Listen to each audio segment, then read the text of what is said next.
Ребята, кто любит морепродукты? А именно сардины. Так вот, я знаю точно, что все бадалонцы очень любят сардины.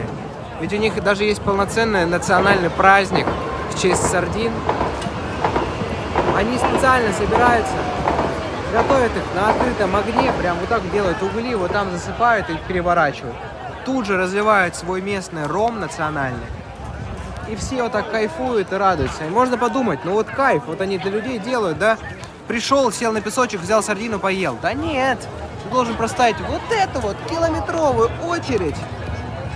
Вот эту вот километровую очередь. Ты должен простоять, чтобы пройти в эту зону закрытого праздника. В чем тогда национальность этого праздника? Я вот уже и не знаю.